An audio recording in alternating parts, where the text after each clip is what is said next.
সবুজ সাথীর সাইকেল বিলি নিয়েও কেলেঙ্কারির সামনে। বাসন্তীতে রাতের অন্ধকারে সাইকেল জড়ো করার অভিযোগ।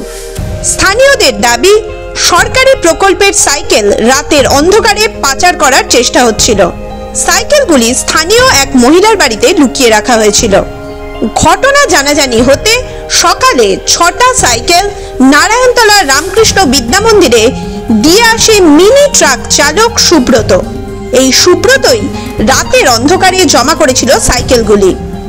কি দেখবো, সাইকেল আছে বলছে 19টা সাইকেল আছে, কিন্তু 19টা আছে কি বেশি আছে আমরা কি করে বলবো? এখন আরো বেশি আছে বলছে, বলে ওরা জোর করে এসে থুয়ে গেছে। যে গাড়ি চালক বলছে যে রাতের অন্ধকারে, হ্যাঁ রাত্রে তো হচ্ছে থুয়ে গেছে বলছে। তা আমরা আর কি বলবো, আমরা তো দেখিনি। সরকারি সাইকেল যদি, স্কুলের সাইকেল যদি না উনি রাখতো তাহলে এটা হতো না। আমাদের পাশাপাশি বাড়ি, আমাদের তো দুর্নাম নিতে হবে না যে ওই গ্রামে এরকম একটা হয়েছে, তাহলে উনি হচ্ছে কি রাখলো কেন? আমাদেরও তো হচ্ছে কি গ্রামে চলতে হয়।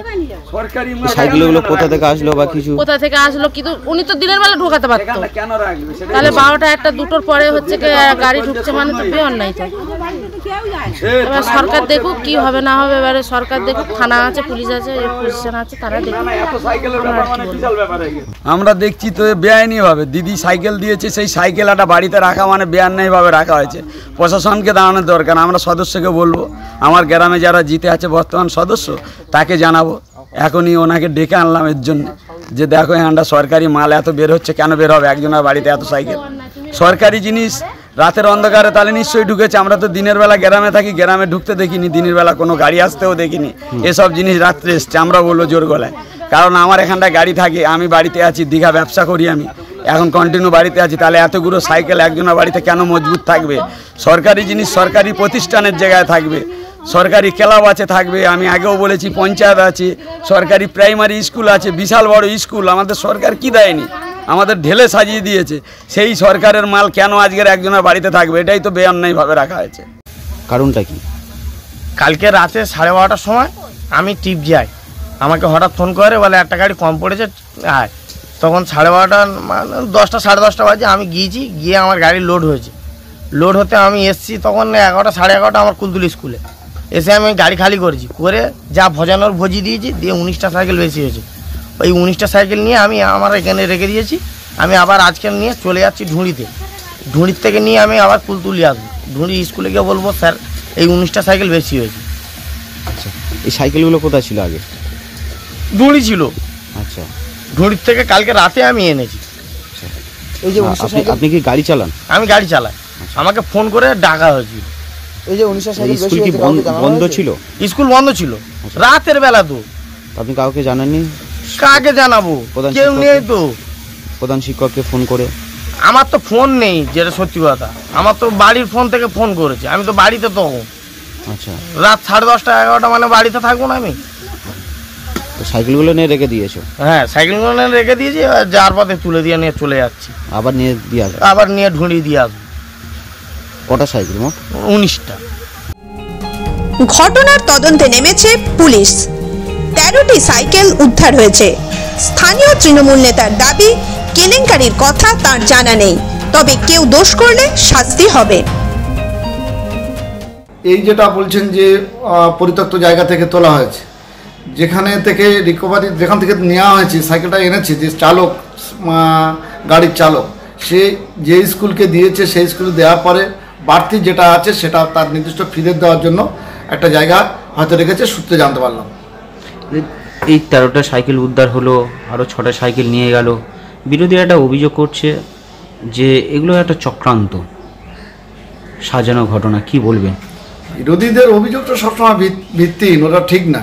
এবার আমরাও তো কোনো রকম সাপোর্ট করি না। এবং এই যে সাইকেলগুলো নির্দিষ্ট জায়গায় যদি না পৌঁছায়, নির্দিষ্ট ছাত্রছাত্রী না পৌঁছায় বা স্কুলে না পৌঁছায়, অভিযোগ আসলে আমরা তদন্ত করে জানবো। তদন্ত করে জানার পরে তাদের নিশ্চয়ই যদি এরকম যদি অভিযোগ সত্য হয় তাহলে তার শাস্তি হবে, দৃষ্টান্তমূলক শাস্তি হবে।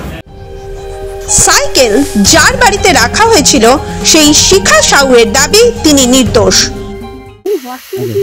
এই যে বাড়িতে, আপনার বাড়িতে এতগুলো সাইকেল রয়েছে, আপনার বাড়িতে আপনার ঘরের মধ্যেই তো রয়েছে, এটা তো আপনারই রান্না। ওই পাশে রান্না করছিল বা চোখ থেকে কালকে ওদের মোটরের পাইপ চুরি হয়ে গেছে। আমি বলছি বাবা আমার বারান্দাতে বাচ্চা আছে, দিয়েছে বারান্দার জায়গা নেই, আমি ওই ঘরটা আছে রেখে দাও, সকালবেলা যখন নিয়ে চলে যাবে বলছে ওরা আমার নিয়ে চলে যাবে।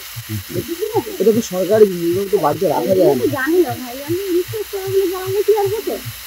ওরা ডাক্তার করছে সরকারি কাজ, ওরা এসে বলছে বলে তাকে একটু রাখো ওখানটা, সকালে দিয়ে চলে যাবো। আমরা আমার নিয়ে গিয়ে আবার স্কুলের কাজ করবো, নিয়ে চলে যাবো। কিন্তু সাইকেল দেখেছি মনে হচ্ছে বেশ কয়েকদিন ধরেই রয়েছে। আমি ওই ঘাটে গাড়ি ছিল বলছি ভাই, আমার মাকে বুদ্ধি করে বলছি তাই করে রাত 10টা 10:30 করে গেছে। মানে ওরা রেখে গিয়েছিল আবার নিয়ে যাবে, আমার মেয়ে বুদ্ধি করে বলছে ওরা রেখে গিয়েছিল আবার নিয়ে যাবে। তাকে রাখো, সকালে নিয়ে আমরা চুরি করবো না, সকালে নিয়ে যাবো, আমরা তো চলে যাবো। এইভাবে তো সাইকেল রাখা যায় না, সরকারি সাইকেল। ওটাই তো বলো, আমি কি করে বলবো? না, আপনার বাড়িতে তো রাখা হয়েছে। হ্যাঁ ওটাই জানি না, আমার বললো যেরকম বেশি হয়েছে ওইগুলো আমরা কালকে গাড়িতে করে নিয়ে চলে যাবো, এতটুকু রাখো। আমার বারান্দা আছে, তার বারান্দা না ওই ঘরটা আছে করে রেখে দাও, ওই সকালে নিয়ে চলে যাবো। কেলেঙ্কারির ঘটনা অবশ্য ধামাচাপা দেওয়ার চেষ্টা করছে বাসন্তী ব্লক প্রশাসন। তারা জানাচ্ছে ধুরি জনপ্রিয় স্কুল থেকে বাসন্তী ব্লকের বিভিন্ন স্কুলে সবুজ সাথী সাইকেল পাঠানো হচ্ছিল। কুলতলি নারায়ণতলা রামকৃষ্ণ বিদ্যামন্দির স্কুলেও 239টি সাইকেল আসার কথা ছিল। রাতে সুব্রত নামে ওই ট্রাক চালককে সে কারণে ধুরিতে ডেকে পাঠানো হয়, তার গাড়িতেই সাইকেল আসে। কিন্তু স্কুলে 239টি সাইকেল নামিয়ে দিয়েও 19টি সাইকেল বেশি হয়। সেই বাড়তি সাইকেল ওই ট্রাক চালক বাসন্তীর পালবাড়ি এলাকায় শিখা সাউয়ের বাড়িতে রেখে যায়।